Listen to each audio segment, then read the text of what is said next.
Пайгамбарыбыз саллаллаху алейхи ва саллям кайсы жакшы, кайсы жаман, кайсы пайда, кайсы зыян, кайсыда оңолот, кайсыда бузулат, кайсыда бактылуулук, кайсыда бактысыздык. Ушул нерсени ачык айкын жеткирүү үчүн инсандарга жиберилген. Алхамдулилля, пайгамбарыбыз бар экен, жол башчыбыз бар экен, акыл айтуучу, насаат айтуучу, жол көрсөтүүчү, оңдой турган, түздөй турган, бактылыкка жетелей турган, бейишке жетелей турган пайгамбарыбыз бар экен. Жараткан Алла Таалага чексиз шүгүрлөр.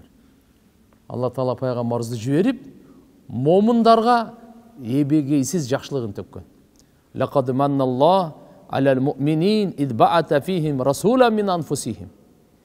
Чындыгында Алла Таала момундарга өтө чоң жакшылык кылды. Алардын арасынан өздөрүнөн пайгамбар Мухаммад алейхиссаламды жиберип, пайгамбарыбыздын илиминен адамдар эле пайдаланган жок, жиндер да пайдаланды, периштелер да пайдаланды. Пайгамбарыбыз периштелерге да рахмат болуп келди. Көп сырларды жетишти булар. Периштелер билбеген көп нерсени билишти пайгамбарыбыз аркылуу. Периштелер инсан эле эмес. Андыктан пайгамбар саллаллаху алейхи ва салламдын сираты эмне үчүн окулунат? Биз өзүбүздүн жол башчыбызды, элчибизди, шафаат кылуучубузду, колдоочубузду, коргоочубузду билип алайлы ким экенин. Кайсы жагынан бизге эмнени таштап кетти, эмнени үйрөтүп кетти? Баатыр болгула, берешем болгула, таза болгула, уяттуу болгула, намыстуу болгула деп. Пайгамбар саллаллаху алейхи ва саллям буларды өзү да айтып дагы, кылып дагы, жашоосунда толук нурланып, сахабаларды нурлап, дүйнөнүн караңгылыгын кетирип, адамдардын баардыгын куфурдун, күнөөлөрдүн караңгылыгынан чыгарып, жарыктын, ыймандын, Аллага баш ийүүнүн нурун алып чыгып келди. Курандын түшүү максаты ушул болчу. Мусулман адам жакшылыкка тойбойт. Тоюусу бейиште болот.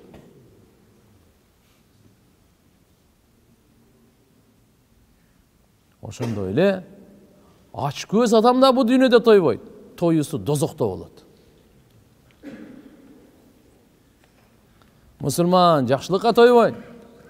Кафир жамандык нафсиге тойбойт. Ислам диндин баалуулугу, түп тамыры уяттуулукта, жөнөкөйлүктө, куфурдун, капырлыктын анын пайдубалы уятсыздыкта, исрапкерчиликте. Ошон үчүн иншалла көбүрөөк зикир кылайлы. Күндөн күнгө көбөйөйлү зикирде. Канчалык көбүрөөк зикир кылсак, ошончолук Аллага жакындайбыз. Пайгамбарыбыз 24 саат зикирдин жолун айтып койгон. Ажаткана барганда өзүнүн зикири бар, чыккандын өзүнүн зикири бар. Жада калса аялга кошулгандын, баш кошкондун өзүнүн зикири бар. Пайгамбар саллаллаху алейхи ва саллям айткан, башкачордон алдын, кошулардан алдын, ким ушул дуаны кылса, Аллахумма жаннибна шайтан ва жанниб шайтана ма разактана. Я Алла, бизди ушу шайтандан узак кылып сактагын. Бизге бере турган ырыскылантырып, перзентти аны дагы шайтандын азгырынан сактагын деп. Эгерде ошол кошулуусунда, тагдырында перзент болуп калса, шайтан өмүрүнүн аягына чейин зыян жеткире албайт деген. Зыян жеткире албайт. Лам ядурруху шей. Шайтан зыян жеткире албайт. Караңызчы, бул дуанын пайдасы кандай? Ошондуктан мындай бир сөз бар. Бир адам аябай бузуку болсо, ушунун ата-энеси ошо дуаны окуганды унутуп калган окшойт депчи. Шайтандагандарды ушундай деп айтат. Бунун ата-энеси дуаны окуганды унутуп калган экен да. Ага шайтан деп атат бул эне. Шайтандын ишин кылып атат. Субханаллах. Кур'ан-ы Каримде аят бар. Шайтан айтат экен, эртеге кыямат күнү. Алла Таала силерге вада берген эле өлгөндөн кийин тирүүлүү ак деп. Мен силерге вада бердим эле өлгөндөн кийин жашоо жок деп. эсеп китеп жок деп. Бирок кийин у адамга каршы чыктым дейт. Бирок дейт мындай дейт. Мен силерди күнөөгө мажбур кылганга менде күч жок болчу дейт. Ушунчалык эле мен силерди даават кылдым, чакырдым. Силер кабыл кылдыңар менин сөзүмдү. Мен силерди мажбурлаган жокмун. Мен силерди ошо кылдыртып, күнөөнү кылдыртып мажбурлаган жокмун дейт. Жөн эле сунуш кылдым эле, өзүңөр тандадыңар го. Чырайлуу кылып көрсөттүм күнөөлөрдү. Еми луму анфусакум ла талумуни. Мени жемелебегиле. Өзүңөрдү өзүңөр жемелегиле. Өзүңөрдү өзүңөр жемелегиле. Эртеге барып, деп мага түртүп койбогула күнөөнү кылып туруп. Өзүңөр кылып алып. Шайтандын сөзү. Андыктан урматтуу агайын мусулман бир туугандар, тилибизди зикирге үйрөтөйүн. Жатаарда бир улуу зикир бар.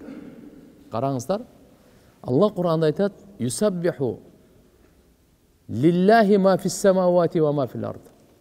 Жердеги бардык махлуктар, асмандагы бардыгы Аллахны аруулайт, тасбихин айтат, бардыгы.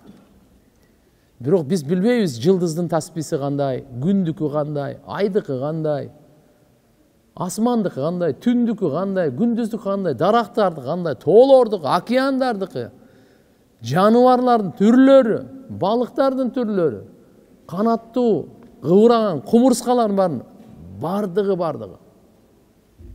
Бирок пайгамбар саллаллаху алейхи вассалам мындай деди. Ким жатаар алдында төшөккө барады, ушу дуаны айтса: "Алхамдулиллахиллади авани ва кафани. Алхамдулиллахиллади ат'амани ва сaqani. Алхамдулиллахиллади манна алейя фа афдал. Аллахумма инни ас'алука би'иззатика ан тунаджияни минан нар." Ушу дуаны окуса, фақад хамидаллах. Бул Аллага мактоо айтты дейт. Би жамиил махамидил халқи куллихим. Бардык махлуктар кандай мактоолорду айтса, ошонун бардыгын кошуп айтып койду дейт. Ушул эле дуаны окуп койгон болсоңуз, асман Аллага кандай мактоо айтат? Ошону айттыңыз. Ай, күн, түн, жер, бардык мактоон айткан жамиил. Бардыгына махамидил халқи куллихим. Бардык махлуктардын. Арш өзүнчө, курси өзүнчө, периштелердин мактоосу, жиндердин мактоосу, аулиялардын мактоосу, пайгамбарлардын мактоосун бардыгын айтып койдуңуз. Алхамдулиллахиллади жатаарда айтасыз. Буга канча убакыт кетет? 10 секунд, 20 секунд кетсинчи мей. Алхамдулиллахиллади авани. Бардык мактоо Аллага болсун. Мага турак жай бергенине. Канчосунун турак жайы жок. Канча жаныбарларды каякта жатат? Бирөө суукта, бирөө карда, бирөө чалчыкта, бирөө ысыкта, бирөө отто, бирөө көктө дегендей. Канча адам. Бирок Алла Таала мага турак жай берди. Ва кафани, мага өзү жетиштүү болду. Бардык мактоо Аллага болсун. Бардык зыян жете турган нерседен Алла сактап өзү жетиштүү болду. Бардык мактоо Аллага болсун. Алхамдулиллахиллади ат'амани. Мага рызкы берди. Жедирип, курсагымды тойгозуп. Васакани, мага суу берди, суусундугумду кетирип. Суусундуктарды, мына чаңкоомду кетирип берди. Алхамдулиллахиллади манна алейя фа афдал. Мага эбегейсиз жакшылыктарды Алла кылды. Эсептеп бүтпөйм. Мен акылым менен канча нерсе турат. Бүткүл дүйнөнүн таразасы бир тарапта, менин акылым бир тарапта. Акылдын баасы жок. Миллиард, канча миллиард? Бирөө айтса, давай мен сизге 10 миллиард доллар берейин, акылыңызды берин. Бересизби? Бердиңиз деп кой, 10 миллиардты алдыңыз, акылыңызды алып койду. 10 миллиардты деле алып койдум. Не керек менен сага? Акыл жок болгондон кийин. Мени 100 миллиард дейли, триллиард дейли, берди. Акылды алып койду. Не керек менен сага 4 миллиардтын? Акыл баасыз неимат. Акыл баасыз неимат. Манна алейя, бирле акыл канча. бир эле көз, бир эле кирпик, бир эле каш, канча чекеде неаматтар. Эсептеп бүтпөйсүң. Фа афдала артыгыраак кылып тай берди. Аллахумма инни ас'алука би иззатик. Я Аллах, мен сенен суранам. Senin izzatın menen, aziz, ululuğun menen ya Allah. Suranam senen. Nenen? Antuna ciani minen nar, meni dozok otundan ele saktaş. Kutkarıp koy meni. Meni dozoktun otundan kutkaruğumdu suranam dedi. Çatağırda uşun ele okup koy. Peygamberimiz aytadi, faqad hamidallah bi cemil mahamidil halqi kullihim. İbn Umar razıyallahu anhum aytadi. Bir жолу biz namaz okuаттык эле. Bir manda bir kişi aytты. Allahu akbaru kabira. Velhamdülillahi katira. Ve subhanallahi bukrata ve asila. Peygamberimiz namaz bitkenden aytты. Bu sözdü aytkan kim dedi? Şu zikirdi kim aytты hazır dedi ele. Bir kişi gele kaldı. Men ayttım dedi. Peygamberimiz sallallahu aleyhi ve sellem aytты. Acibtulha. Men bu sözgө ötө taң kalып kaldım. Futihat laha abwabus sama. Asmanın eşikleri açılıp ketdi dedi. Asmanın eşikleri açılıp ketdi dedi. Biz Dordoy'un eşiğini açalım жүрөбүz. Deputatların eşiğini açalım жүрөт bu. Ayalı eşiğini jabasa eşiğini açalım жүрөt bu. Maşinenin eşiğini açalım жүрөt bu. Ya. Чын эмес mi? Seyftin eşiğini açalım жүрөt. La ilahe illallah. Namaz hakikati menen kelseçi. Bul beyiştin eşiğini açkandan keyin bul kıpın çıpukada bul dünyanın eşiğini jönleçi. Bardıq bakıttın eşiğini bardığını aça turgan bolar. İbn Umar razıyallahu anhum aytat, uşu sözdü Peygamberimizden ukkandan keyin ölgөнгө чейин таштаган жокмун дейт. Мына азамат да. Biz угабыз бүгүн кылабыз, кийинки жума Аллаху акбар. Ölgөнгө чейин ушуну амалды улантып турган, ушунун аты истикамат деп коет. Ушуну вазифа кылып алуу мыктылык ушуда. Вазифа деген эмне? Сиздин жашооңузда ошонун үлүшү болсун ошо жерде. Күн сайын табарак окуйсузбу? Сизде жашооңузда ошол күн сайын табарак ошонун үлүшү болсун да жашооңузда. Түшүнөсүзбү? Ошончо туугандар келиңиздер. Жашоо өтүп баратат.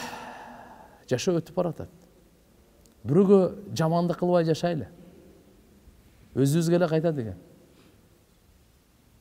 Өзүбүзгө эле кайтат экен. Бирөөнүн жашоосун тар кылбайлы. Bir gün ушундай келет. Жашоонун тардыгынан муунасында. Жер кең болуп, үйүң кең болуп, үйүңө батпай кала турган күн келет. Башка бирөөнү жашаттыра койбой. Жа. Кыйынчылык бир саналуу эле мөөнөт. Алланын системасы ушундай. Караңгылык келет, андан кийин жарыктык келет. Жарыктан кийин кайра караңгылык келет. Кыйынчылык келди, аркасынан сөзсүз жеңилчилик бар. Жалат болбу, кайгырба. Амал менен сүйүн, амал менен сыймыктан, чырайыңа мактанба, акчаңа мактанба, байлыгыңа мактанба, күчүңө мактанба, бийлигиңе мактанба. Досторуңа мактанба, балдарыңа мактанба, үйүңө, атыңа, машинеңе, эч нерсеге мактанба. Сыймыктана турган амал, таквалыгыңа мактан, күнөөдөн сактанганга мактан. Ахиретке даярданганга, зикириңе, Кураныңа, дуаңа, садакаңа мактан. Ахиретти куруп атканыңа мактан. Ахиретти бузуп атканыңа эмнеге мактанасың? Бирөө да үйүн бузуп атып мактана беле. Үйүн куруп мактанат. Машинесин талкалап мактана беле, балтаны алып алып. Бардыгы эле айтат, буда мээ жок дейт муну. Машинесин оңдоп мактанат. О, жакшы болуп калды деп. Ахиретти оңдойлу, ахиретти курайлы. Çünkü inşallah birbirimize faydalı olup yaşayalım. Birbirimize boğruker olup yaşayalım.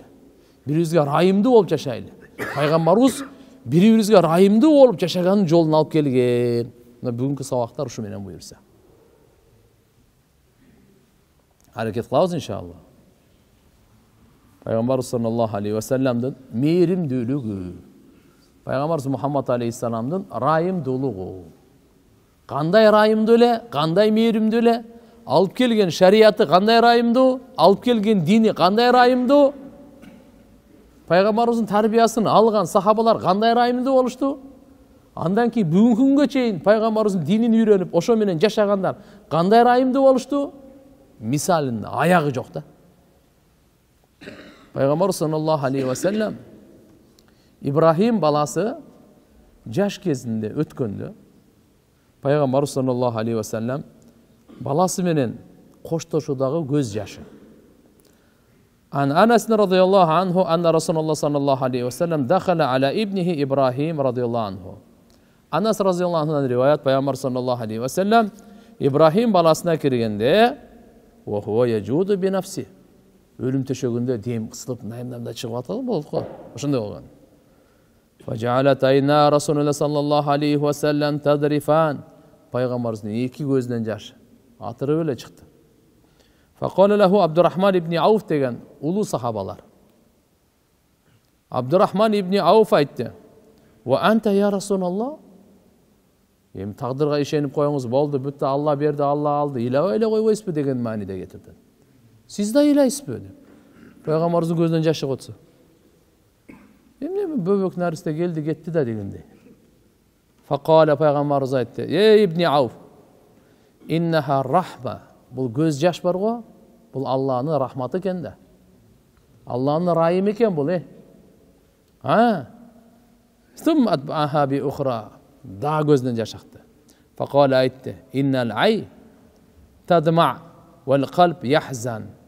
Көзден жаш шығады, жүрек қайғырады. Вала нақул илля ма юрди раббана.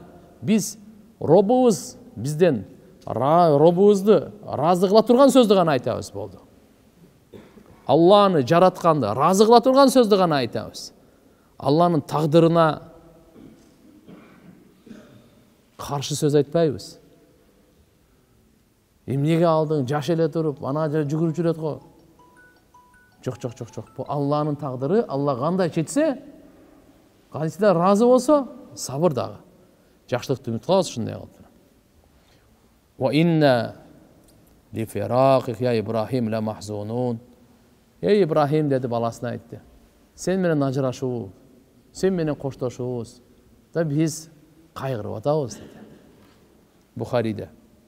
Usama bin Zayd radıyallahu anhumadan Peygamber sallallahu aleyhi ve sellem'e rufa ileyhi ibnu ibnatihi.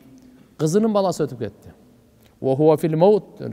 Ve fadat ayna Resulü sallallahu aleyhi ve sellem. Peygamberimizin gözünden yaş çıkıp gitti.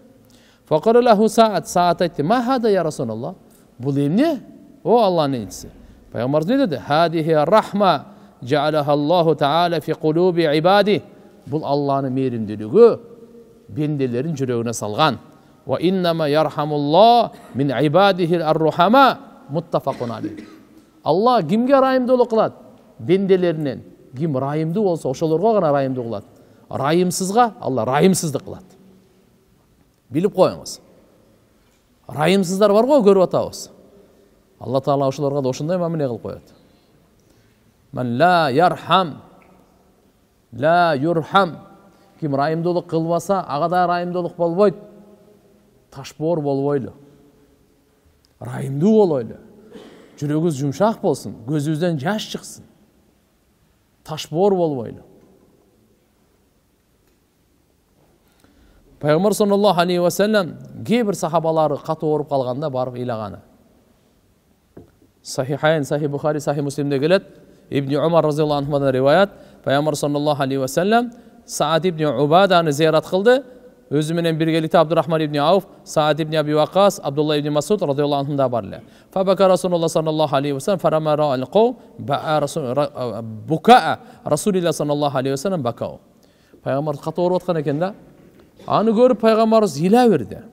Саад ибн Убаданы көрүп. Пайғамбарыбыздын ыйлаганын көрүп жанында турган сахабалар да ыйлай берди. Фақал айтты: "Ала тасмаун?" Укпайсыңарбы dedi. Inna Allah la yu'addibu bidamin ayn. Gözdün jaşı menen Allah Taala azaptabayt. Wala bi huznil qalb. Жүрөктүн кайгырмаганы менен Allah azaptabayt. Walakin yu'addibu bi hada aw yarham wa ashara ila lisanihi. Бирок Allah azaptayт, же райымды кылат, мынанын себебинен dedi. тилин көрсөттү. Тилин көрсөттү. Мынанын себебинен деді. Көздөн, жүрөктөн, көздүн жашынан Аллах азаптабайт. Жүрөктүн кайгыргандан азаптабайт. Эмнеден азаптайт деди? Тилден азаптайт. Аллахтын өкүмүнө каршы сөз сүйлөбүрөбү, сүйлөбөйбү? Тагдырга каршы сөз сүйлөйбү, сүйлөбөйбү? Аллахка каршы сөз сүйлөйбү, сүйлөбөйбү? Динге каршы сөз сүйлөйбү, сүйлөбөйбү? Жер касса деле ал кайтып келбейт. Бирок тилди контролго ал. Тилди көзөмөлгө ал. Тилди кой берибирбе? Бул жаман нерсени кылат. Бул кылбаган нерсе эч ким кыла албайт. Пайгамбар саллаллаху алейхи вассалам айтты, ишара кылды. Ушунун себебин азаптайт, жер айымдуулук кылат. Пайгамбар саллаллаху алейхи вассаламдын сахабалары дүниядан кайткандан ыйлаганы. Бул да пайгамбарыбыздын айымдуулугунан. Тирмизи шарифте келет, Айша радhiyallahu anha энебизден пайгамбар саллаллаху алейхи вассалам каббала Усман ибн Мазд'ун ва хува майитун ва хува саллаллаху алейхи вассалам ябки. Усман ибн Аффан ал пайгамбарыбыздын күйөө баласы 3-чү халифа ал бөлөк. Усман ибн Мазд'ун деген болгон. Усман ибн Мазд'ун бул да улуу сахабалардан эле. Бул өлгөндө пайгамбар саллаллаху алейхи вассалам пешенесинен өптү дагы, ыйлады. Пешенесинен өптү ыйлады. Айша энебизден риваят, пайгамбар саллаллаху алейхи вассаламды көрдүм дейт. Кала раайту думу'ан наби саллаллаху алейхи вассалам тасилу ла хадди Усман. Усмандын бетине тамчылап кетти дейт пайгамбарыбыздын көз жашы.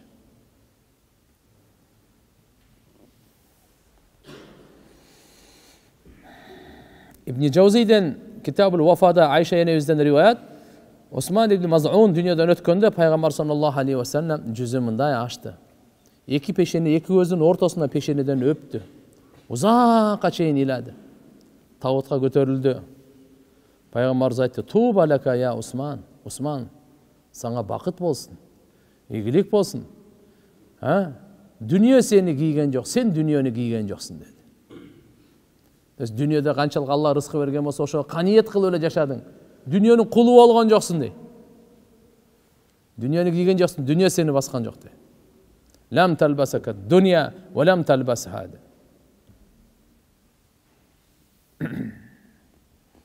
Пайгамбар саллаллаху алейхи вассалам бечараларга, алсыздарга болгон ырайымдуулугу. Имам Бухари рахматуллахи алейхи келтирген риваятта Анас разияллаху анхудан айтат: "Ин канат ал-ама ай al-mamluka la ta'khudhu bi yadi Rasulillah sallallahu aleyhi ve sellem fatantaliqu bihi haythu sha'at." Пайгамбар саллаллаху алейхи вассалам ушу бечараларга, алсыздарга да даже күн аялдар, кулдар, күн аял Пайгамбар саллаллаху алейхи колунан кармап, өзүнүн кажетин жүрүп бир жака алып барса, ошого деле барат эле. Турчендар, кайка барам сен менен деп. Андай эмес эле. Ошого ырайымдуулук кылып, ушуну кадырлап, көңүлүн алып, ушу көңүлү чөгүп калбасын деп, болсо күн, кул. Башка имам Ахмадтын риваятына келет: "Фатанталиqu bihi fi hajatiha." Пайгамбарыбыз кармап, өзүнүн кажетин бир тияк-пияк майда чүйделерди. Кандай кажет десе айтты: "Лияqdiya laha hajataha min shira'i ta'am aw mata' maqsali." Бир нерсе сатып алыш керек эле, бир нерсе буюм алыш керек эле. Ошого пайгамбарыбыз да эришип келсе бара берет эле. Жөнөкөйлүктү караң, ырайымдуулукту караң. Насаи шарифте келет, Ибн Аби Ауфа радhiyallahu anhudan Пайгамбар саллаллаху алейхи вассалам анна наби саллаллаху алейхи вассалам кана ла я'нaf ай ла ятакаббар ямши мал армила вал мискин. Пайгамбар саллаллаху алейхи вассалам текеберленбейт эле. Жесирлер менен деле, мискин кембагалдар менен деле бирге ошолордун кажетин бүтүргөндө тияка болсо тияка, бул жака болсо бул жака басат эле. Сахил ибн Хунейф радhiyallahu anhu айтат: Пайгамбар саллаллаху алейхи вассалам кана я'ти ду'афа ал-муслимин ва язурухум ва я'уду мардахум ва яшхаду жанаизахум. Пайгамбарыбыз алсыз мусулмандарды, алсыз мусулмандарга барат эле, аларды зиярат кылат эле, ооругандарын дагы алабалын сурайт эле, жаназаларына катышат эле. Баарына. Байларга барып, атка минер, ат жабар. Жок. Адамдарды бөлбөйт эле. Кандай болсо деле, кембагал, жесир, мискин, алсыз, жок, бардыгына. Мына бул сабактан эмне алабыз тақсырлар? Биз бүгүн каякта жашап атабыз, каяка барышыбыз керек. кандай болушубуз керек. Ошон үчүн сабакка келгенде күн сайын биринчи сабак өтүүчү өзү да ниет кылсын, сабак угуучу да ниет кылсын, өзгөрүүнү. Кулакка киргизип ушул жерден калтырып коюу болбойт. Мен Кудай кааласа ушу жетимдерди, кембагалдарды, ушуларды бир зыярат кылам. Жаназасы чыгып калса сөзсүз барам. Булардын кажети болсо бир бүтүрөйүн ушунун кажетин. Бир жүрөгүнө курсанчылык жеткизейин. Ушулардан бир ушу хатта пайгамбардын ушу сүннөт экен. Пайгамбарыбыздын райымдуулугунан экен ушул. Рахматуху саллаллаху алейхи ва саллям бил ятим, жетимдерге райымдуулугу. Пайгамбарыбыз өзү жетим чоң койгон. Жетим чоң койгон. Жетимдерге өтө башкача мамиле кылат эле. Куранда Алла Таала айтат: "Фа аммал ятима фала тaqhar." Жетимди жиркпе. Аны силкип, аны какпа. Жетимди андай кылба. Өзү биринчи жетим деп кимди айтат тугандар? Жетим деп атасы жок, өлүп калганды айтат. Атасы тирүү ажырашып кеткен тияк аны жетим дебейт. Атасы тирүү эле болсо жетим эмес. Апасы өлүп калса деле жетим деп айтпайт. Апасы тирүү, атасы жок, ошону жетим дейт. Балагатка чейин. Балагаттан кийин жетимдик бүттү. Пайгамбар саллаллаху алейхи ва саллям жетимдерге өтө чырайлуу мамиле кылат эле, жакшылык кылат эле. Аларды кепилдикке алгандарга, жакшылык кылгандарга алардыга осият берет эле, фазаилдерин айтат эле. Бухари шарифте келет. Сахл ибн Саад радиаллаху анхудан пайгамбарыбыз айтат: "Ана ва кафирул ятим фил жанна хакада ва ашара бисабабати вал вуста ва фарража байнахума." Пайгамбарыбыз айтты: "Мен менен ким жетимди кепилге алган киши бейиште мына сөмөй менен ортоңку манжада экөөбүз бир болобуз" деп мындай ачып көрсөтүп койду. Пайгамбарыбыз мындай көрсөтүп койду. Ушунчалык жакын болобуз дейт. Эки манжасын көрсөттү дагы, ва фарража байнахума, мындай ачып мына. Ушундай жакын болобуз деп койду. Ким? Ана ва кафилул ятим. Жетимди кепилдикке алган киши менен мен дейт. Ибн Мажада Абу Хурайра радиаллаху анхудан риваят бар, пайгамбар саллаллаху алейхи ва саллям айтат: "Хайру байтин минал муслимин байтун фихи ятим юхсану илей." Аллаху акбар. Мусулмандардын эң мыкты үй кимдин үйү десе, кайсыл үйдө жетим урматталса, ошол үй дейт. Так. "Ва шарру байтин минал муслимин байтун фихи ятим юсаа илей." Юсау илей. Мусулмандардын эң жаман үйү кайсы? Кайсы үйдө жетимге жаман мамиле кылса, ошол жаман үй экен. Бардык эле үйлөрдө жетим боло бербейт. Бирок кээ бир үйлөрдө болот. Ошол кайсы үйдө жетим болсо, ошолорго тиешелүү өкүм айтылып атат. Кимдин үйүндө жетим боло турган болсо, ошо жетимге жакшы мамиле кыл, сенин үйүң Алланын алдында эң жакшы үй сенин үйүң болот. Кудай сактасын. Эгерде сенин үйүң жетим болуп, жетимге жаман мамиле кыла турган болсо, анда Алланын алдында сенин үйүң эң жаман үй болот. Алланын каары жаган үй болуп калат. Каары түшкөн үй болуп калат. Пайгамбар саллаллаху алейхи ва саллям күйөөсү өтүп кетип, балдарын тарбиясында алек болуп, турмушка чыкпай калган жесирлердин фазилетин айткан. Буларга дагы өтө улуу даражаларды пайгамбар саллаллаху алейхи ва саллям айткан.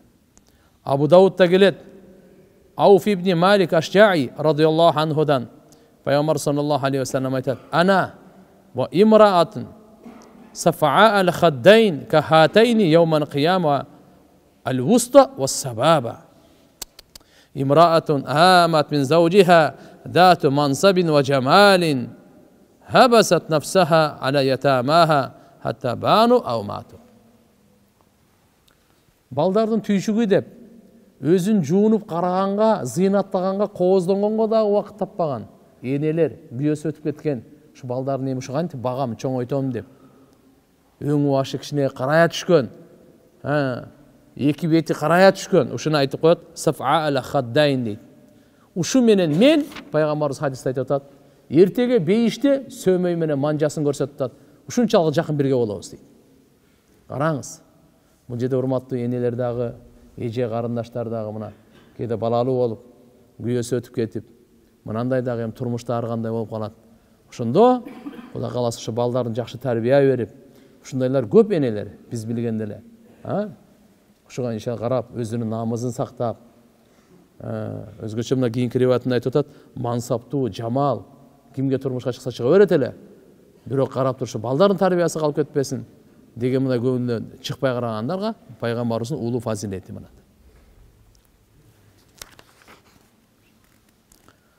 Абу Хурайра радhiyallahu anh'dan риваят, жүрөгү катуулары угуп алсын.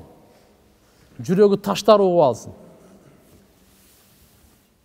Өлүктү көрсө да жүрөгү жумшабагандар угуп алсын. Айтат, анна роджунан шака иля Расулилlah sallallahu aleyhi ve sellem касвата калби. Бир киши пайгамбар sallallahu aleyhi ve sellemге келип, менин жүрөгүм катып калды деп арызданды. Жүрөк таш болуп калды деди. Факала лаху, пайгамбар sallallahu aleyhi ve sellem ага пайгамбарчылык насаат айтты. Вахи. Не деди? Имсах ра'сал ятим ва ат'имил мискин. Жетимдин башын сыла, бечаранын курсагын тойгоз деди. Ушу эки ишти кылсаң, жүрөгүң жумшайт. Жетимдин башын сыла. Пайгамбарыбыз айтты, ойлонба, башын сылап койсом эле, башын сыла. Жетимди тап, ошо жетимдин башын сыла. Кол алдыңа канча чач келсе, ошончо сооп аласың автоматически. Жетимдин башын сылаганда, сен кол алдыңа канча чач. Бир жол сыласаң ошончо чач, ошончо сооп, эки жол сыласаң ошончо сооп. Ушунча сооп аласың. Бул жак сооп ала бересиң, бул жак жумшай берет.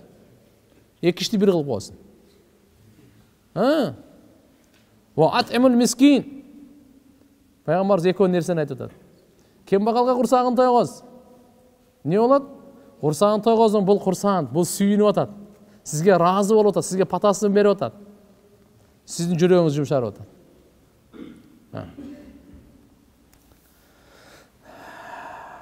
Анас разıyallahu anhu'dan Peygamber sallallahu aleyhi ve sellem etti. As-sa'i alel armila vel miskin ellezi yes'a fîme yenfa'l armila vel miskin kel mucahid fi sabilillah. Kal ve kel qaim la yeftir ve kel saim la yuftir. Ravahu şeyhan. Sahih Bukhari'de, Sahih Müslim'de gelet. Cesirlerden, jana miskin, kembagallardan, ушулардын кажетин бүтүрүүгө, буларга пайда жеткире турган ишти кылган киши Алланын жолунда жихадка чыккан кишинин сообундай алат дейт.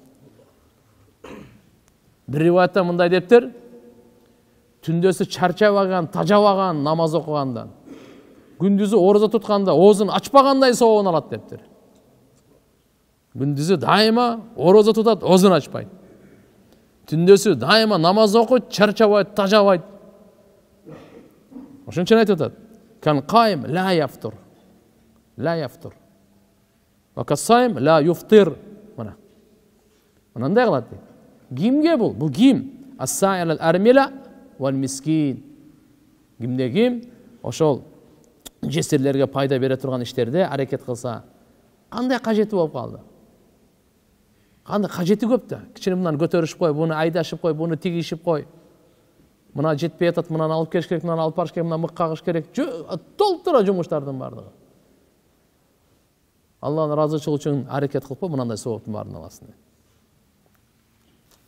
Бир хадисте Пайгамбар саллаллаху алейхи ва саллям айткан: "Ас-са'ил ал-армила вал мискин кал мужахид фи сабилилlah ва каллази якумул лейл ва ясумун нахар."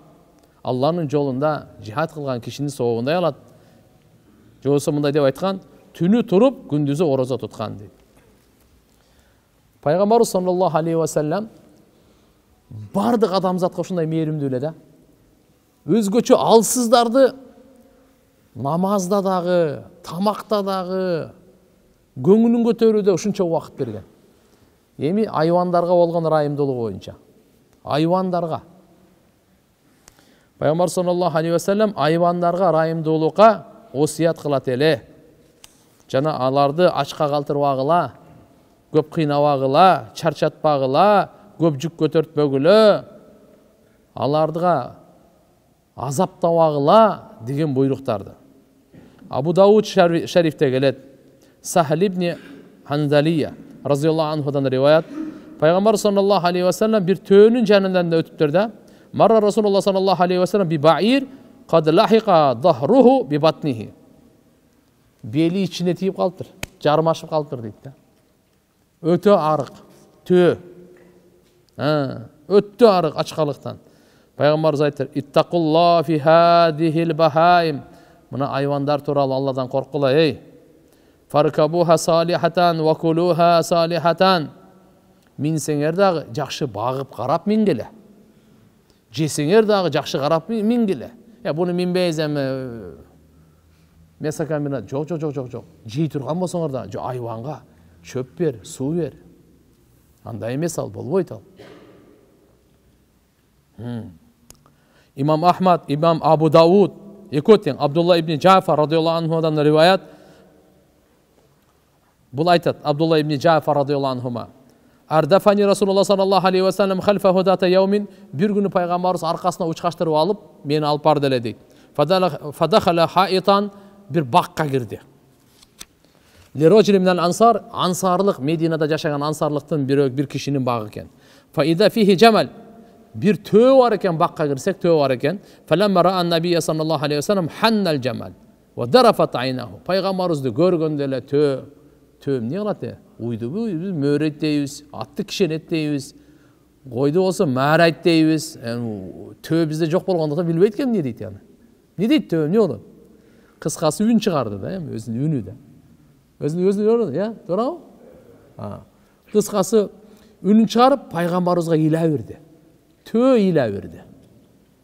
İki gözünün. Ve darafat aynahu, iki gözünden yaş çıkıp gitti tüyünün. Peygamberimizi görgönde.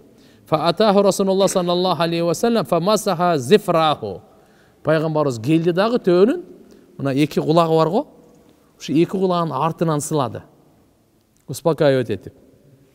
Un çıkpay kaldı. Fasakatel cemal. Un çıkpay kaldı Peygamberimiz karmaganda. Peygamberimiz aytdı: "Man da Rabbu." Yani sahibi hadel cemal. Bu tüyün iyisi kim dedi. İyisi kim? Liman hadel cemal. Kimdiki bul dedi. Facafatandan ansar, ansarlardan bir yaş yigit geldi dağı. Meniki dedi. Faqala lahu. Peygamberimiz aytdı: "Ey, afala tattaqillah fi hadil bahima." Bu canavarga tural seni Allah'tan korkmayısın mı dedi. Allati mallakakallah iyyaha. Allah Teala sana iyilik kılıp berdi bunu, mülk kılıp berdi. Emi bu fa innahu şaka ilayya. Bul bana arızdan otat deydi. Em ne dep? Annaka tuji'uhu ve tud'ibuhu. Sen bunu açığa kaldırat etkensin de, gövüştet etkensin, kıyna etkensin de. Peygamberimiz sallallahu aleyhi ve sellem'ga ayvandar arızdanat ele. Ayvandar salam beret ele. Medina Munawwaraga bir jolu karışkırlar gelip aldı gruppası menen. Peygamberimize karışkırlar gelip aldı. Ya Resulallah, biz koylarga napadeniya kıla albay kaldık. Bizim ülüşübüzdü bölüp berбесеңiz bolboyt. Peygamberimizin sünneti tirilgende adamların жүрегі eri verip, hayvanların, жырткычтардын жүрөгүнө чейин таасир тийип кеткен да. Кол сала албай калган. Жейин десе жалко. Не кылайын дейт. Peygamberimizге келишкен барды. Сахабалардан Peygamberimiz айтқан, неге келип тур дегенде Peygamberimiz айткан, мынандай деп келип турду. Анан айтып Peygamberimiz, койчу аракет кыла берсиңиз дерди, аракет кыла берле деп. Мына бул жерде карап туруп не деп атат? Төөнүн ыйлап Peygamberimizге төө арыздан деле, Peygamber sallallahu aleyhi ve sellem arızın iyisini aytты, андай кылбагын dedi. Жаш жигит, зулумду кылбагын dedi. Sen bunu көп иштетпегин, өзүнөн көтөрө тургандан да көбүрөөк жүктөбөгүн. Эки нерсе. Аша иштетпеңиз. Жүк 100 килограмм көтөрө, 200 тартпаңыз, артпаңыз ага. Андай кылбап, зулумдук. Пайгамбарыбыз зулумдукту түп тамыры менен жоюп, жок кылыш үчүн келген. Адамдардын арасынан эмес, айвандарга чейин. Peygamber sallallahu aleyhi ve sellem hayvandарды açka kaldırıdan, alardı, çarçatıp kıynodan tıyı salat ele. Бұл meni birgelikte ele hayvandарды muzdaganda dağı, göğürek ağa oturgandan, zarılçılıksız, bundan dağı tıyı salat ele. Kanday muzdaganda? Köp köçeyin karmap muzdagan. Kıynap muzdagan. Bıçaktı kurçutpay muzdagan. Ошон үчүн айтат тугандар, мал сойгондун адеби бар. Бычакты жакшы курчутуңуз. Бир. Экинчиси, көз алдында курчутпаңыз. Көзүнө көрсөтпөй курчутуп келиңиз. Түшүнүктүү болду? Üçüncüde Bismillah Allahu Akbar. Bismillah Allahu Akbar zikir kılıp tursanız can berүү жеңил болот. Can berүү жеңил болот. Kıblаны qaратып, bir maldın aldığında ikinci malды muzdabаңыз. Qaратып туруп. Мына ат қарап турат, бұл жылқыны мұздап атасыз. Бұл қойды қаратып, бұл қойды мұздап атасыз. Қаратып мұздабаңыз. Бұның бардығы пайғамбар саллаллаху алейхи ва салламның насихатынан біздің әдеп, фиқх дептерінің бардығына. Оп тұрыңыз не дейді? İmam Ahmad rahimahullah Anas radıyallahu anhudan rivayet kıldı. Enne Nebi sallallahu aleyhi ve sellem dakhala ala kavmin ve hum vukufun ala davab lahum ve ravahil. Peygamber sallallahu aleyhi ve sellem bir cemaat, bir kavimga varsa, alar uloların üstünde oturuşkan eken. Özlerinin uloları oturuşkan. Faqala lahum Peygamberimiz aytdı. İrkabuha salimatan ve da'uha salimatan. Minsenger qinaway mingile. Tek koysaňor dagы жакшынакай жол менен койгула. Wa la tattakhiduha karasiya li ahadisikum fi turuq wal aswaq. Sizler bunu attарды, töölөрдү, көбүнчө мен бизде эми көбүнчө атта, аттарды отургуч кылып албагыла дейт. Жолдордо үстүнө отуруп алып сүйлөшө турган сага отургуч эмес. Бастырып сүйлөшө берсең болот. Токтотуп алып үстүнө отуруп алып сүйлөшкөн тыюу. Түшүп сүйлөш дейт да. Не зулумдук кыласың? Түш сүйлөшө. Мына. Ушул жерден Токмокко кетип атасыңар. Аэропортко Улакка кетип атасыңар. Бастыр сүйлөшөр, канча каласаң бастыр. Бирок Кашкарийдин Махмуд Кашкарий сыртка чыгып алып эле жарым саат отурасың үстүндө. Алдан эмне болду? Сен ишке чыгама. Түшүп сүйлөш. Ал отургуч эмес сага. Анан бастырыш керек. Кажетинен узагыраак болбойт дейт мына. Пайгамбар саллаллаху алейхи ва саллям улакчыларга айтып коет. Farubba markubatin hayrun min rakibiha. Ana ulakçılarga, sizlerge aябай жакшы hadis келип атат.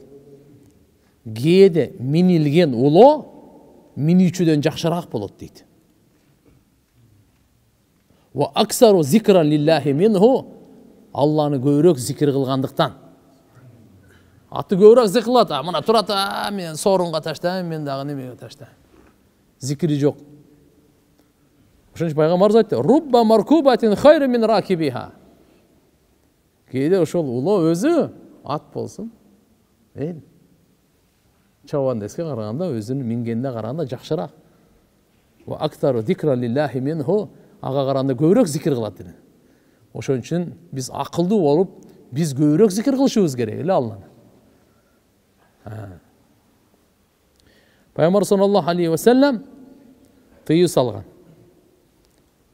Анил жулус фаука духур ад-даваб ва хия вакифатун литахаддус алейха. Мына жердеги зикир боюнча айтып атканы фихи иш'ар, бул кабар бар. Биталаби зикр лирракиб. Демек, ат мингендер, улоо мингендер Алла Тааланы зикир кылсын дегенге түрткү. Себеп зикир кыла турган болсо, ошо улоонун жүгү жеңилдейт экен. Кадимкидей жүгү жеңилдейт. Мынандай таасири бар да.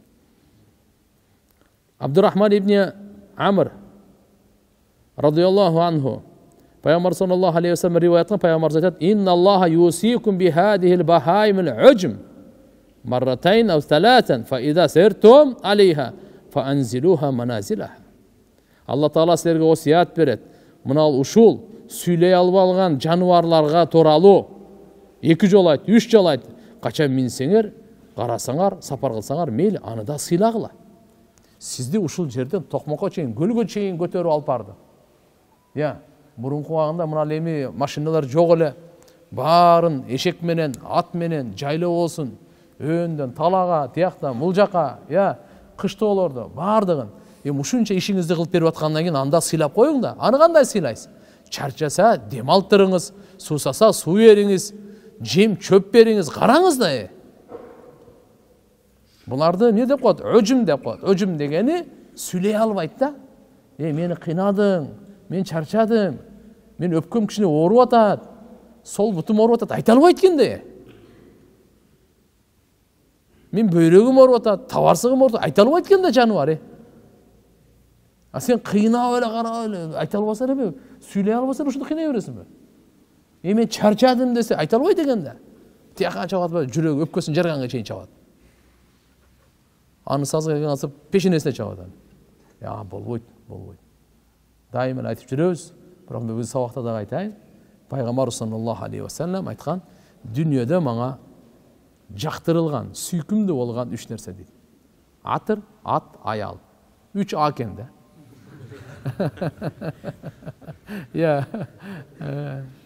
Атыр, ат. Айтпайсыңар, дем жок го, курсаң алчка келип алгансыңар.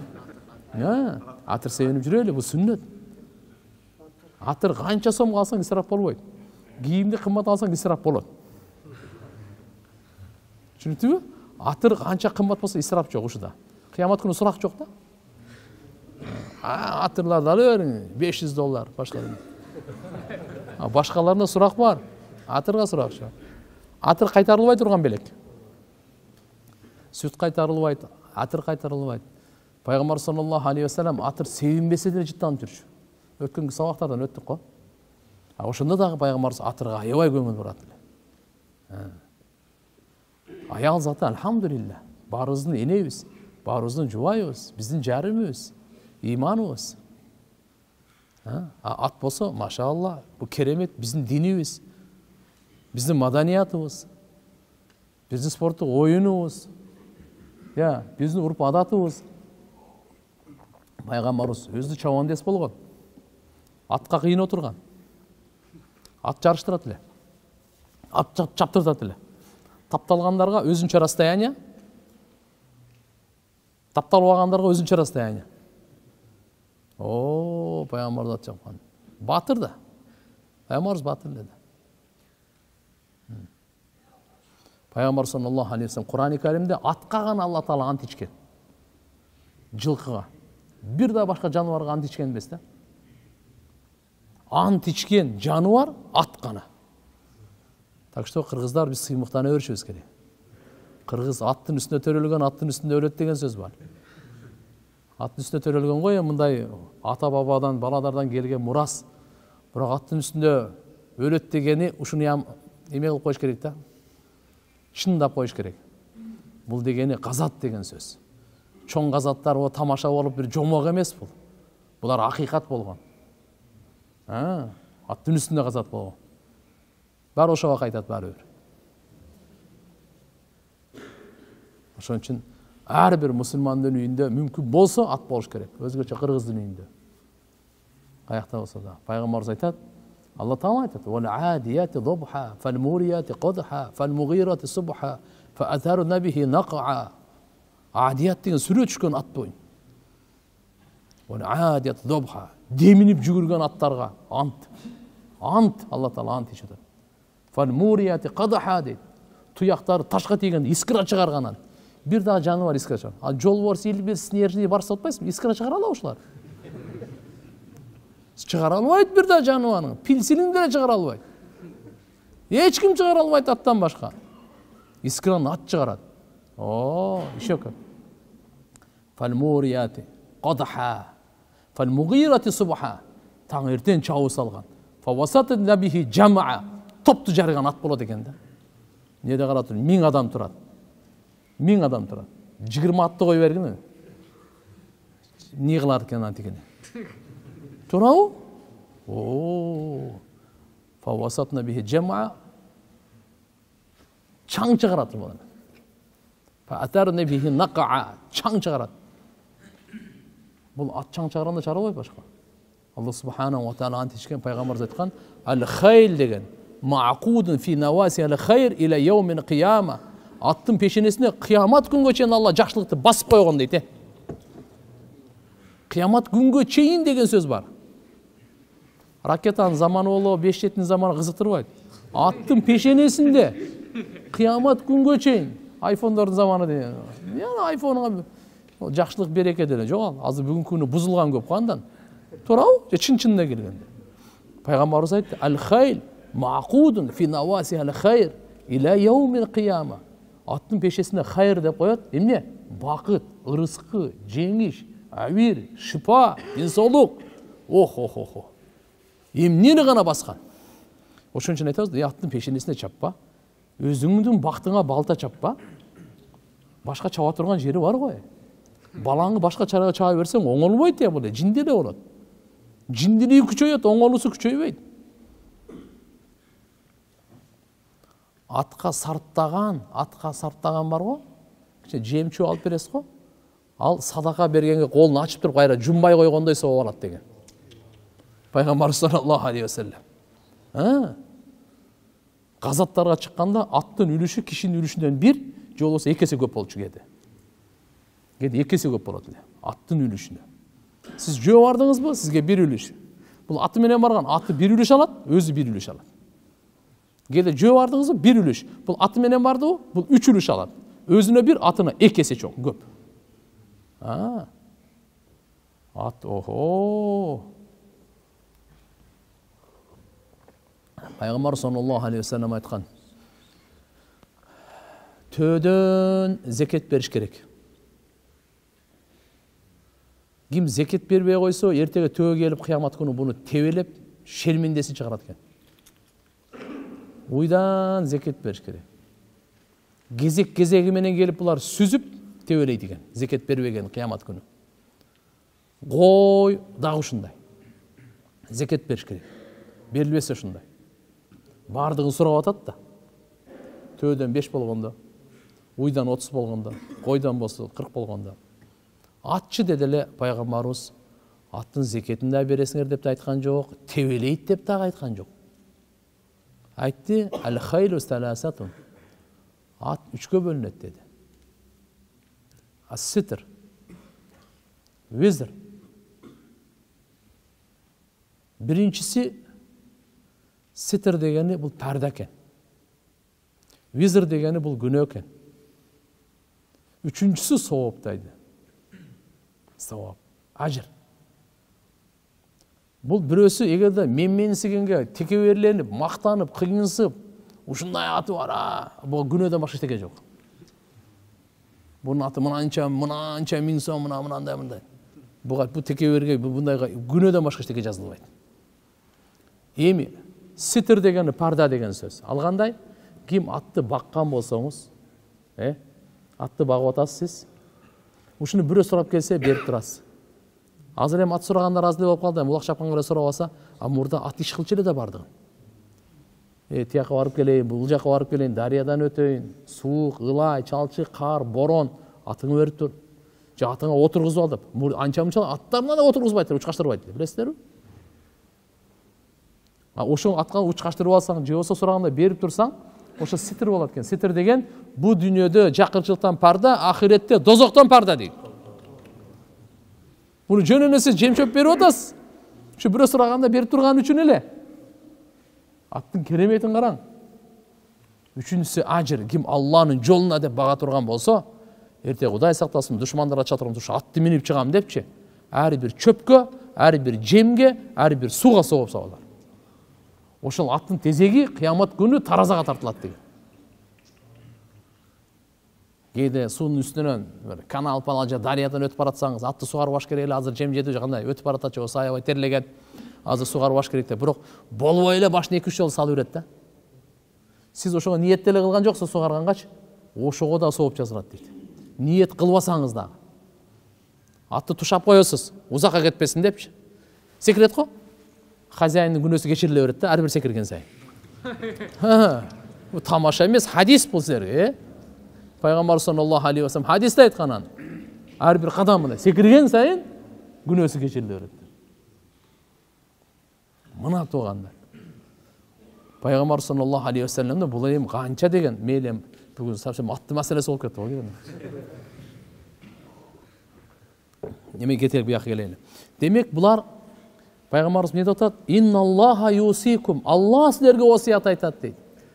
Жануарларды дагы Алла жараткан, Алла осият силерге айтат. Бихадихил бахаим. Бихадихил бахаим ал-уджм. Ушу тили жок жануарларга жакшы мамиле кылгыла деп Алла осият айтып атат. Буларга жамандык кылбагыла, себептен бул тили жок экен, бир жерим ооруду, чарчадым деп айта албайт экен. Кече мен жакшы уктай алган жокмун депчи айта албайт экен. Курсагым ачты, жо сөз жок, суусадым айта албайт экен. Насаи шарифте келет. Абдулла ибн Амр разияллаху анху, пайгамбар саллаллаху алейхи ва саллям, наха Расулуллах саллаллаху алейхи ва саллям ан катлит зифтя, жоса зифта. Ва кала нафиқуха тасбих. Пайгамбарыбыз баканы өлтүргөндөн тыйым салды. Эмне үчүн? Бул баканын сайраганы тасбих деп айтты. Кичинекей кезде Кудай кечирсин. Таштарды көтөрүп алып, кайерде сайраса эле. Тоба кылыш керек. Эртеге сурак беребиз. Нафиқуха тасбих дейт. Бунун сайраганы тасбих дейт, пайгамбарыбыз айтат. Эмне дейсиз буга? Ва ин мин шайин илля юсаббиху бихамди. Бардыгы тасбих айтат. Чымчыктардыкы гана, баканыкы, бакан өлтүрбөгүлө дейт. Тыйым салды. Тасбих бунуку дейт.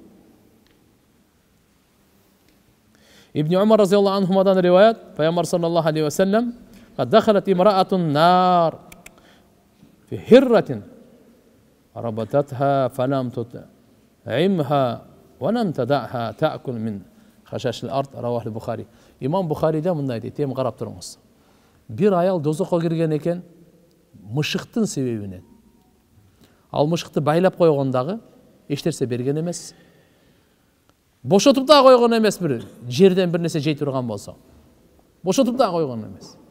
Зулумдук кылган үчүн Алла Таала буну дозокко киргиздейт. Жануарларга зулумдук кылбайлы. Маналарга мына. Бир киши бир суроо болуп калышы мүмкүн. Кутурган мышык, кутурган ит, аларды атканга уруксат берет, өлтүргөнгө. Же болбосо калар, чычкан, жылан, чаян, мына окшогондорго өлтүргөнгө уруксат. Булар музи деп коет, зыян бере тургандар да. Мышыкты мындай кылып туруп, эгерде сен карабасаң ва бакпасаң, кой берип кой, эмне кыласың сен аны кыйнабай? Байлап да эчтеке бербей да, кой бербей дагы, өлтүрүп койду эле, эмне болду? Дозокко кирди дейт. Бухариде риваят болду. Пайгамбарыбыз айткан. Bir ayal, zınakor ayal, itke rayım kılıp, ısık günde tilin çıkarıp alganken çankapçı. İçken eşteke жоқ, жер жалап қалған. Ошого өзүнүн галошун чечип, кудуктан суу алып, кичине суу карып койду, берип койду эле. Алла Таалага жакты дагы бунун күнөөсүн кечирип, бейишке киргизбедиби? Жануарга райымдуулук кылган, бейишке кирип атат. Жануарларга зулумдук кылган, дозокко кирип атат. Ey урматтуу мусулман бир тууган, адамга райым кылган бейишке кирбейби? Адамга зулумдук кылган дозокко кирбейби? Райымдуулук кылайлы, зулумдук кылбайлы. Бирок акмактыгына карап туруп, надандыгына карап туруп зулумдук кылса, сабыр кылып кечирип коелу. Сабыр кылып кечирип коелу. Ага тең келип ага зулумдук кылбаңыз. Ушундай чечейли, жүрөктөн ушундай чечим жашайлы. Канча жашоом калса, я Алла, мага маалым эмес, бирок мен бирөөгө зулумдук кылбайм болду. Бирөөнүн малына да зулумдук кылбайм, жанына да зулумдук кылбайм, абирине да зулумдук кылбайм. Абири мындай, ушактасаң, абирине зулумдук кылам болсун. Жала жапсаң, кемсинтсең, кордосоң, сөксөң, алдасаң, абирине зулумдук кылган болосуң. Кеттик. Пайгамбар саллаллаху алейхи ва саллям ошондой эле наха ан таслитил хайванат ба'диха ала ба'дин бил ада ва тахйижиха бил ифсад. Охо. Хайвандардын кейбирине уруштургандан тыйым салган экен. Ит уруштуруу бар го, короз уруштуруу болбойт я булай. Бөдөнө уруштуруу, тияк, бияк деп. Экөөнү талкалап ушундай канжалаганга чейин алып барып, азыр акча коюп иттике Жоқ, қойткандай болгон. Бунун бардыгы Алла Тааладан узак кыла турган амалдар, мусулмандарды атайы бекапарлык алып келип, ахиреттен тартып, күнөөгө батырып, жүрөктөрүн ташбоор кылганга алып келе турган амалдар. Абу Дауд шарифте келет, Тирмизи шарифте келет, угуп алыңыз. Ибн Аббас разияллаху анхума, жөнөкөй китептер эмес, Абу Даудда Tirmizi'de İbn Abbas radıyallahu anh'dan rivayet. Naha Resulullah sallallahu aleyhi ve sellem ani tahriş baynal bahaim. Жануарлардың ортасында бір-біріне гүйлеп, соғыштырып, ұрыштырғандан тыю салған. Кім тыю салды? Ең ақылды адам. Кім тыю салды? Бейішке кірген, ең боғыркер адам, ең райымды адам. Райымдылықты дүниеге орнатыш үшін келген адам тыю салды. Айвандарға да райымдылық қылған, башқаларға да. Ошон үчүн акыркы күндөрдө мынау спорт жакшы спорт нерсе, бул спорт болуш керек. Спорт адамды ер жүрөктүккө, ден соолукка жакшы тарбиялайт. Бирок мына бой бес правил болбой калды го. Спорттон чыгып кетти. Райымсыздык. Мени башкалардын менен эмес болсо кичине. Мурда күч сыноодай эмес болуп калды. Чыныгы күч сынаш мындай болбойт да. Кордомой. Алла Таала кордогонго неме болбойт. Күч сынаган, шамдагайлыкта, күчтүүлүктө мейли бул. Бул жакшы нерсе бул. Батырлыкта бул жакшы нерсе. Мейли. Пайгамбар саллаллаху алейхи ва саллям канаттууларга болгон райымдуулугу. Пайгамбар саллаллаху алейхи ва саллям адамдарды, канаттуулардын жөжөлөрүн аркылуу кыйнаганды, кыжалат кылгандан тыюу салган. Бул да пайгамбарыбыздын мээримдүүлүгү, райымдуулугуна кирет. Абу Дауд шарифте келет, Абу Масуд разыяллаху анху риваят: "Кунна ма Расулуллах саллаллаху алейхи ва саллям фи сафарин, фанталака ли хаджатихи, фараайна хумратан маха фархан." Пайгамбар саллаллаху алейхи ва саллям бир жолу сапарда биргелек дейт да. Абу Масуд деген сахаба. Пайгамбарыбыз өзүнүн кажетине бир жака чыгып кетти эле. Биз мындай карасак кичинекей чымчык бар экен, эки балапаны бар экен. Анысын алып алдык дейт. Баягы кичинекей чымчык келди дагы, анан өзү канатын көтөрүп баштады мындай кылды. Издеп баласы да. Пайгамбар саллаллаху алейхи ва саллям келип айтты: "Ман фажаа хадихи биваладайха." Мыналы энесин ошо чымчыкты ким буларды ошо кыжалат кылды азыр? Эки баласын алып коюп. Ким кыжалат кылды деди. Кайтаргыла деди балдарым. Анан кайтарыштыр. Ошого дагы кыжалат кылбагыле, аны алып баса бербегиле дейт. Алып баса бербегиле дейт аны. Кекилик кармагандар. Балдарын неме кылбайлы? Ителгисиби, башкасыбы? Мына кандай деген нерсени айтып берип атат. Ора кариятан нахл. Бир жолу арылардын бир уясын көрдүк дейт. Муштама. Биз анан өрттөбүрдүк дейт, билген эмес да. Пайгамбар айтты: "Ман харрака хади." Ким өрттөдү буну деди. Ким өрттөдү деди. Кулна нахну. Сахабалар эми билет, биз деди эле. Пайгамбар не деди? "Иннаху ла ямбаги ай юаддиба бин-нар илля раббун нар." Бул ары сени чагып бакса, башка чыгылып өлтүрсөң өлтүр, өрттөгөнгө, өрттөп азаптаганга өрттүн ээси гана акылуу, башка бирөө да акылуу эмес деди. От менен азаптаганга, от менен өрттөгөнгө ким эле? Оттун ээси Алла. Ошо гана азаптайт. Сизге бизге уруксат берилген эмес. Жөн эле өлтүрүп кой, аны күйгүзбө. Аны өрттөбө. Аны күйгүзбө. Ал болбойт. Мына пайгамбар саллаллаху алейхи ва саллям деди. Кандай пайгамбар саллаллаху алейхи ва саллям канаттууларды оюн, тамаша үчүн өлтүргөндөн тыюу салган. Бир пайдасы үчүн, жеш үчүн болсо мейли. Жөн эле көңүл ачыш үчүн атканды жок. Будан катуу тыюу салган. Угуп туруңуз кандай дейт. Насаи шарифте келет, Ибн Хиббан да келет. Шарид радıyallahu anhudan rivayet. Sami'tu Resulullah sallallahu aleyhi ve sellem يقول من قتل عصفورا عج إلى الله يوم القيامة يقول يا رب إن فلانا قتلني عبثا ولم يقتلني منفعة. Пайгамбарыбыздын укамын мындай деп айткан: ким бир чымчык канаттын өлтүрсө, эртеге кыямат күнү бул Алла субханаху ва тааlanın алдына барып, үнүн эң бийик үн менен арызданат экен. Не деп арызданат экен кыямат күнү? О Раббым, мени бул оюн кылып өлтүрдү, пайдасы үчүн өлтүргөн жок дейт экен да. Бир жеш үчүн өлтүрсө го мейли эле. Мени жөн тамаша үчүн өлтүрдү, оюн үчүн, көңүлүн ачыш өлтүрдү деп Аллага кыямат күнү арызданат экен. İbn Ömer radıyallahu anhumadan Peygamber sallallahu aleyhi ve sellem aytadi: "Ma min insanin yaqtulu usfuran fama fawqaha bi gayri haqqiha illa yas'alullahu anha yawmal qiyama." Allahu akbar. Qanday gana insan, qanday çimçikçe kanattığını öldürsün. Akısız, жазықсыз өлтірсе, ерте қиямат күні сөз сұрайды деді ана. Ошол туралы қиямат күні сұрақ бар екен туғандар. Қила я Расулалла, ома хаққуха. Пайғамбарымыз айтты, аның ақысы не деді ле? Аның ақысы аны мұздап жегіле. Аны вала тақта расаха фатармия, башын ырғытып беріп, мұны таштап қойып оғыла. Мына ақысы ушул екен. Демек, мұсылман адам аңшылыққа шықса болады. Бірақ аңшылық не үшін болсын туған? Аңшылық өзіңізге қанша жетішті ошончолук. Жөндөн кыра бербе бир. Экинчи ойын тамаша үчүн атып көрбө. Пайгамбар саллаллаху алейхи ва саллям айвандарды муздап атканда жумшактыкка осият кылган.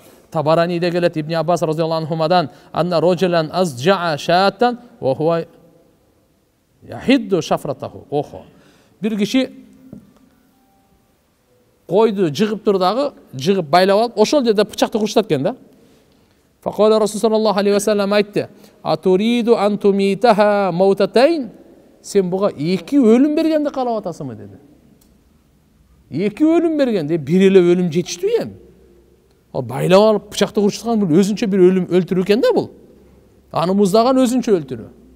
Сен буга эки өлүм бергенди каалап атасыңбы деп пайгамбарыбыз жини ачуусу келип дейди муну. Халла хаддата шафратак qabla an tazja'aha. Bunu jıgıtardan murda ele, jıgardan murda ele, bıçağını kurçutup koysan bolboybu dedi. Ошондой эле айвандарды мишен кылбаш керек. Тияка коюп, бул жака коюп, аны аткылай турганча. Живой айвандарды мишен кылса болбойт, пайгамбарыбыз тыюу салган. Мейли ал кандай гана болбосун. Мишен кылбаш керек. İbn Ömer radıyallahu anh'a gelatkan ele bir balдар ошентип bir çim çıktı, же болбосо bir токту деп айтат. Мишен кылып ойноп аткан экен, келип калды эле. Пайгамбар Умарды көргөндө Ибн Ömer дегенде баары качып кетип калды. Ким айтты? Пайгамбар Ибн Ömer radıyallahu anh айтты. Мынаны ким кылды деди муну? Байлап коюп мишен кылып атасыңар. Ла'аналлаху ман фа'ала хада. Алланын наалаты болсун. Ким ушундай кылган болсун деди. Себеп дегенде мен пайгамбарыбыздан айткан уккам. Пайгамбарыбыз мындай деген: Ла'ана ман иттахаза шай'ан фихи рух гарадан. Кайсы жандыкта рух болсо жаныбар, жандуу жаныбарды мишен кылып аткан, буга эмне деди? Алланын наалаты болсун деди.